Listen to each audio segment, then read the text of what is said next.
Hello dear students, कैसे हैं आप सभी। आई होप सो आप सभी बच्चे बहुत अच्छे होंगे। तो बच्चों, आज का हमारा टॉपिक है हमारे वस्त्र। तो सोच के देखिए बच्चों कि हम वस्त्र क्यों पहनते हैं, सुंदर दिखने के लिए या फिर कुछ और भी इसके पीछे हमारा कोई कारण है। तो चलिए शुरू करते हैं इस चैप्टर को हमारी एक्सपर्ट के साथ। हेलो बच्चों, कैसे हो आप सभी। मैं आशा करती हूँ आप सभी बहुत अच्छे और बहुत स्वस्थ होंगे। तो बच्चों, आज की कक्षा में हम शुरू करने वाले हैं आपका अध्याय नंबर 6।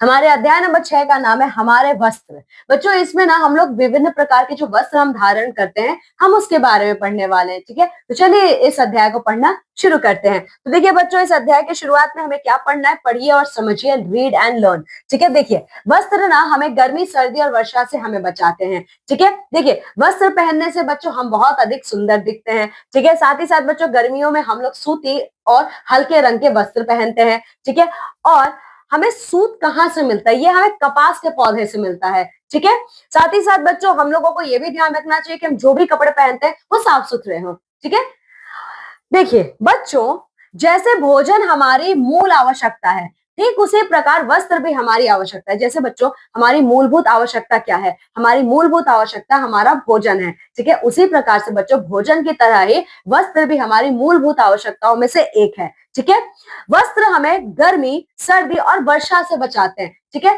तो वस्त्र हमें बच्चों भीषण गर्मी से, सर्दी से और मूसलाधार बारिश से बचाते हैं हमारे शरीर को। ठीक है, हम अपने शरीर को ढकने के लिए वस्त्र पहनते हैं, जिससे हम सुंदर भी दिखते हैं। ठीक है, हम तरह तरह के वस्त्र पहनते हैं। तो बच्चों हम लोग ना अलग अलग तरीके के वस्त्र पहनते हैं। ठीक है, सर्दियों में हम ऊनी वस्त्र पहनते हैं, ऊन से बने वस्त्र गर्म होते हैं, हमें ऊन भेड़ से प्राप्त होती है। तो बच्चों वहीं गर्मियों में हम लोग क्या पहनते हैं, कपास के सूती और हल्के कपड़े पहनते हैं। साथ ही साथ सर्दियों में हम लोग भेड़ से हमें जो प्राप्त होता है ऊन, उससे बने हुए हम कपड़े पहनते हैं, जो हमें हमारे शरीर को गर्म रखने में सहायता करते हैं। ठीक है, तो ये बच्चों देखिए, ये जो चित्र आपको यहाँ पे दिख रहा है, ये विभिन्न प्रकार के कपड़े हैं जो हम लोग विभिन्न प्रकार के मौसम में पहनते हैं। ठीक है, चलिए देखिए बच्चों, अभी मैंने आपको बताया गर्मियों में हम लोग किस प्रकार के कपड़े पहनते हैं। गर्मियों में बच्चों हम लोग पहनते हैं हमारे जो सूत सूत से हमें मिलता है ना, सूती कपड़ा, वो पहनते हैं और वो हल्के रंग के होते हैं। ठीक है, देखिए बच्चों, सवाल ये आता है, जो सूत है ये हमें कहाँ से मिलता है, जिससे हम सूती कपड़े बनाते हैं।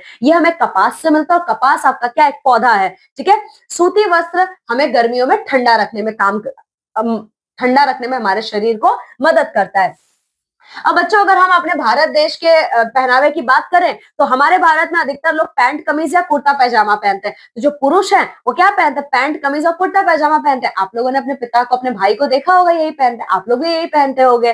ठीक है, और महिलाएं अधिकतर सलवार सूट या साड़ी पहनती है, और आपने अपनी मम्मी को देखा होगा वो सलवार सूट पहनती है या फिर वो साड़ी पहनती है। ठीक है, हमें हमेशा साफ वस्त्र पहनने चाहिए, और बच्चों हम लोगों को हमेशा साफ वस्त्र पहनना चाहिए। ठीक है, तो चलिए बच्चों, यहाँ पे हमारा ये अध्याय नंबर 6 समाप्त होता है। ठीक है, तो बच्चों इस अध्याय को आप लोगों को बहुत अच्छे से पढ़ना है, क्योंकि आपकी अगली कक्षा में हम लोग इसी अध्याय का अभ्यास कार्य भी करेंगे। ठीक है, तो आप लोगों को इसको पढ़ना है, इसको अच्छे से रिवाइज करना है। ठीक है, तो चलिए बच्चों, अब मैं आपसे विदा लेती हूँ, और मैं मिलूंगी अब आप सभी लोगों से आपकी अगली कक्षा में इसी अध्याय नंबर 6 के अभ्यास कार्य के साथ। तब तक आप सभी अपना बहुत ख्याल रखिएगा।